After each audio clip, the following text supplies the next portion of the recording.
So guys ఆడైతే పిల్లుంది guys, ఉచ్చబడిపోతుంది. సో గాయస్ ఇప్పుడైతే మేము ఒక పాతబడ్డ బంగ్లాకి వచ్చినాం. బంగ్లా అంటే బంగ్లా కాదు, ఇది ఒక స్కూల్. ఇక్కడైతే దెయ్యాలు ఉన్నాయని మాకు ఇన్ఫర్మేషన్ వచ్చింది, అందుకే చూడడానికి వచ్చినాం. ఇక అంత దూరం నుంచి చూశాక ఇక్కడనే మూలకేదో భయంకరంగా కనిపించిందని మూలకైతే వచ్చాం. వీడైతే ఉచ్చబోసుకుంటున్నాడు భయపడి. నేను ధైర్యం చేసిగా లోపలికి వెళ్తున్నాం. ఇక చూడాలి ఏమన్నా దెయ్యాలు గీయాలు ఉంటాయేమో, లేకుంటే గోస్ట్లు నిజంగానే ఉంటాయేమో అని. కన్నడ చూస్తే ఇక ఉచ్చబడిపోతుంది. అప్పుడే రిటర్న్ తిరిగి వెళ్ళిపోతున్నాం మేము ఇక్కడనే. ఇక సాయి ఏమన్నా కనిపించినా దెయ్యాలు? లేదు ఇంకా. ఈడైతే ఉచ్చబోసుకొని ఒకే దగ్గర ఉంటున్నారు గాయస్. ఇలాంటి వాళ్ళకి అస్సలు లైక్ కొట్టకండి, మాకు మాత్రం లైక్ కొట్టండి.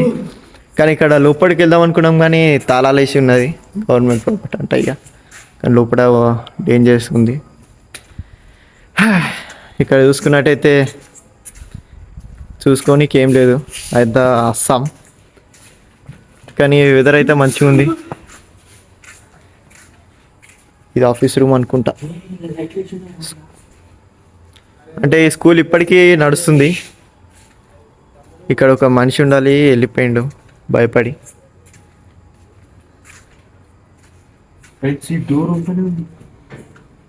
ఈ క్లాస్ డోర్ అయితే ఓపెన్ ఉంది గాయస్. ఇలా ఏముండదు తెలియదు.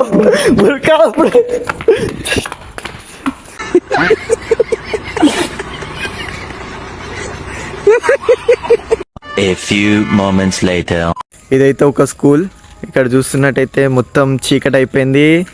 అర్ధరాత్రి 1 అవుతుంది. ఇక మాకు పని పాట లేదు, మీకు కూడా పని పాట లేకుంటే మా ఛానల్కి సబ్స్క్రైబ్ చేసుకోండి. అక్కడైతే ఒక డేంజరస్ దెయ్యం ఉంది గాయస్. ఇక ఇక్కడి నుంచి అయితే ఒక సౌండ్ అయితే వినబడింది, కానీ ఇక ఇక్కడ ఏముందో చూద్దాం ఒకసారి.